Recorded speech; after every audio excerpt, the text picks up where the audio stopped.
Hi, I'm Edina City Manager Scott Neal, and you're watching On the Job, a show that highlights the city employees that keep Edina going and show you some things that can only be learned on the job.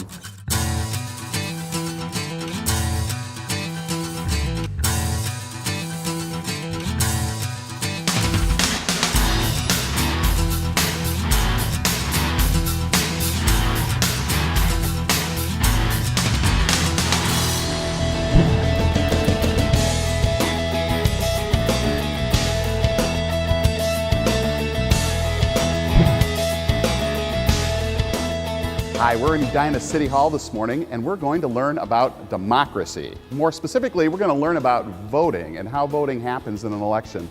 So today I have with me Kathy Sella. Kathy's one of our election staff. Good morning, Kathy. Good morning. We have to apologize. We've taken over your nicest conference room and part of your lobby for the election. Yes, you have. We have a constant stream of people coming in to vote during the early voting process. So tell us a little bit about how that works. We're required by law in the state of Minnesota 45 days before an election we have to be open for absentee voting. So during regular City Hall hours, which is 8 to 4:30, our election staff is over here in the election room willing to help people do their absentee ballots. So Kathy, who's eligible to vote here? Do you have to live in Edina, or can you live in Coon Rapids or Burnsville?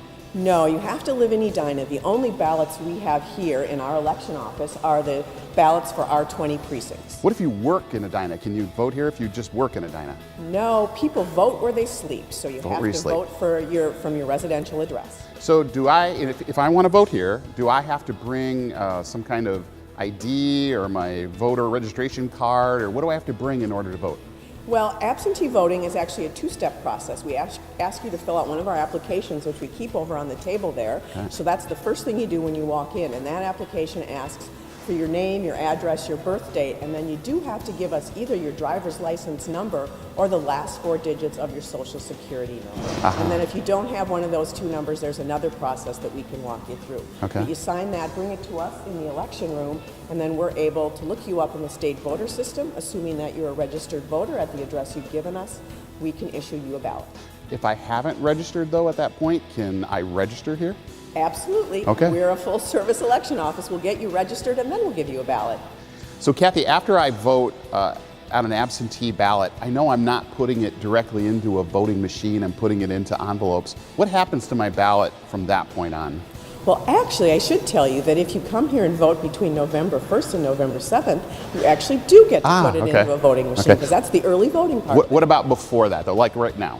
We put it into an envelope, and when we look you up in the state voter system, we issue a label that has a unique barcode to you, and that's on your envelope, so we can track it at all times and we know where it is. Great. This has been really fascinating. I learned some things here about how voting happens. Voting doesn't happen, democracy doesn't happen unless we have people like you that really do the hard work behind the scenes. So thank you for everything you and your staff do for us.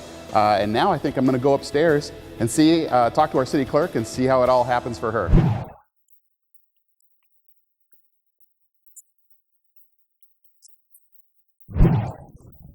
Deb. Hi, Scott. How are you today? All right, I'm with our city clerk, Deb Mangan.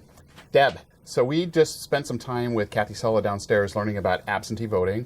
Now I want to see, how does an absentee vote, or how does a ballot get counted? So that must be what we're looking at here, right? This is what we're looking at here, right, Scott? We're going to test all of Edina's election equipment. We put the memory stick in. We test it with a set of ballots that we prepare. We have a predetermined chart of results. We have to prove that we have 0 to start with, that we get a good count, and then we close it up, we seal the ballot counter, lock it up, and send it out to the precincts so that everything's kept secure from the time we test it till it opens up on election morning. Security is a very important thing for very elections, important part. So Deb, these are official ballots. Correct. But these ballots are ballots that we filled out for the purpose of testing the machine to make sure they can read everything electronically, right? Absolutely right. Okay. I don't have any particular skills, as you know, as city manager. You have been able to vote. Can I put this in the machine? You can put that in the machine. Come on, get in there. Just let it go. All right, how do I know if I did it right? You're going to see a little flag in a minute. There you go. Okay. Put the next one in. So Deb, you have to do this you have to do this for a number of ballots for every machine. Correct. Right? How many ballots per machine? Okay, there's 26 ballots in every test deck. And then how many test decks or how many machines like this do you test? We have 20 Edina precincts. We do it twice on each one of those precincts on Wow. a duplicate stick and an original stick. And then we have an absentee ballot counter that we run all 20 decks through 2 times before we put it into service.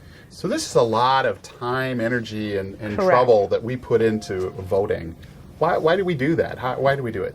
Oh, because the integrity of the elections in Minnesota is of utmost importance. And we look at ourselves as election administrators as sort of the guardian of democracy. It's important. I think of you as the guardian of democracy too, Deb. Thanks for doing that, because elections are very important to us. It's one of the central things that we do as a city government. So thanks very much. Thank you. You've been watching On the Job. Join us next time when we highlight more of the city employees that keep Edina going and show you some things that can only be learned on the job.